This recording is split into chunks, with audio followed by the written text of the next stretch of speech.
আমার প্রিয় গাছ, তোকে একটু জল দিয়ে দিই। কত সুন্দর সুন্দর ফল দিয়েছে দেখো। যাই আর একটু জল নিয়ে আসি। পুকুর থেকে একটু জল ভরে নি বাবা। আমার গামলাতে জলে পড়ে গেল, এবার আমি কি করে গাছে জল দেব?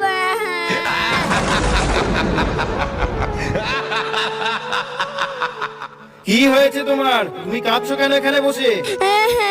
আমার গামলাটা জলে পড়ে গেছে, এখন আমি গাছে কি করে জল দেব? ঠিক আছে, তুমি টেনশন করো না, তোমার গামলা আমি জল থেকে তুলে দেব। দাও না দৈত্য মশাই, দাও না তুলে। দেখো তো এই গামলাটা চিনতে পারো কিনা? আরে এই তো আমার গামলাটা। দৈত্য মশাই গামলাটা দাও। তার আগে বলো তুমি এখানে কি করছিলে? দৈত্য মশাই আমি আমার গাছে জল দিচ্ছিলাম।